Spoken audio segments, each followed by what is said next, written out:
Today we are here to do a mole visit. First thing we do is ascertain where the moles are in the garden, and then we try and find the commuting tunnel. This is the tunnel they will be using most often, and we place the traps here. We're checking to see if there's any holes that we need to fill in that have been left by the moles, and to knock down any mole mounds. And also the main thing is to check that we've caught the mole or not. If we haven't caught the mole in this visit, then we will reset the traps and place them in different areas. If we have caught the mole in this visit, we also put the traps back down again and reset them in the other areas to make sure that we have caught the only mole in this site. The first thing we're going to do before we touch anything is to put some mud on our hands to try and remove any sorts of smells and oils we have left on our hands before we touch any traps. The moles live underground and they've got a very good sense of smell, so we're trying to remove any smell from our hands that can be transferred to the trap. Here you can see that we've sprayed spray paint on top of the area where the trap is located, so we can easily find it again. So here we've got a trap. This side has gone off and this side is still set, and it looks like on the hole here the mole has backfilled this part of the trap, setting it off. So unfortunately the mole knows this trap was here. So now we've established that there's no mole in the trap, but the traps have gone off.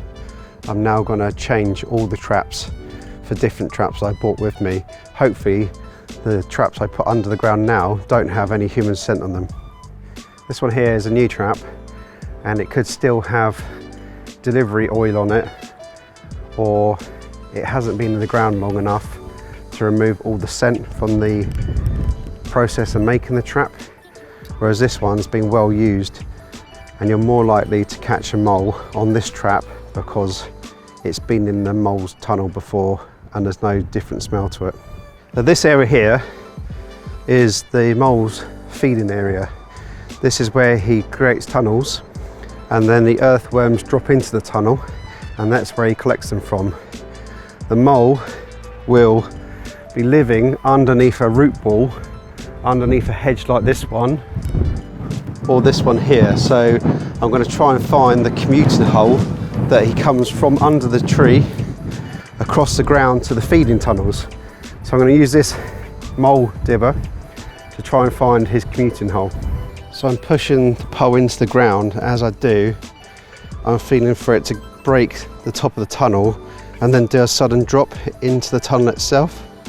And I found here, when I've gone through, it suddenly dropped, and I'm looking for a safe area like this here, going to a feeding area.